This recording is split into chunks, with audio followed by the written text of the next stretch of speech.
Beamster here, welcome back. Previously I talked about the blessings of our geography. I want to talk now about faith in the founders and how they incorporated that into our country and the founding of our nation. And I'll use some sources. This is a book here on the Constitution, also has the Declaration of Independence that I will use. This is a book called Halley's Bible Handbook, and it's a book when I was working at the group home. They had a lot of books there, and house manager just said, "You can go ahead and take this one." And finally, I want to use George Washington, some comments from his farewell address. So we go to the Declaration of Independence, and we're very familiar. God is mentioned 3 times, and if one were to take the Hillsdale College courses on the Constitution, one would find that out. And that's where I got this information. But I've read this, and we are all very familiar with we hold these truths to be self-evident, that all men are created equal, and they are endowed by their Creator being God, with certain unalienable rights, among these life, liberty, and pursuit of happiness, and that to secure these rights, governments were instituted among men.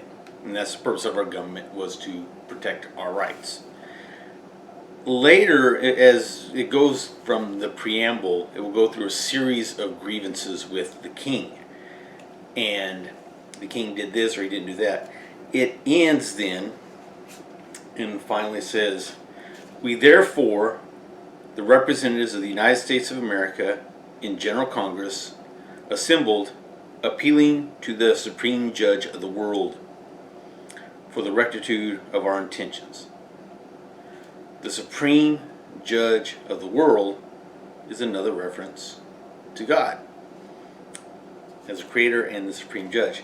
And then finally it ends, it says,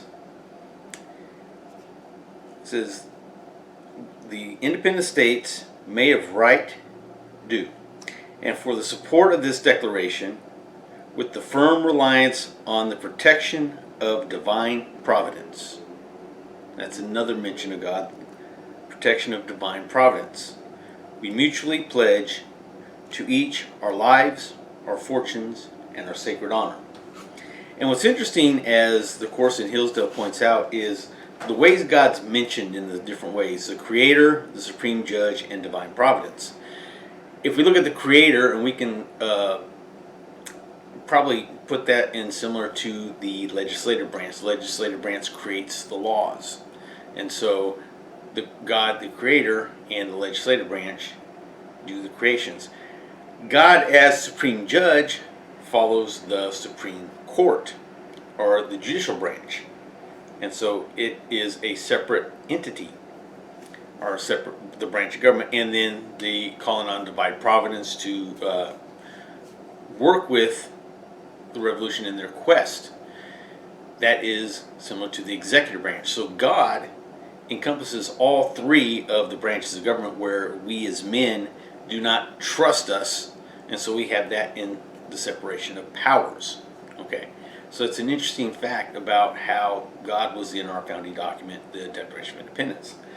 Next in this book is going to be some of the president's thoughts on the Bible.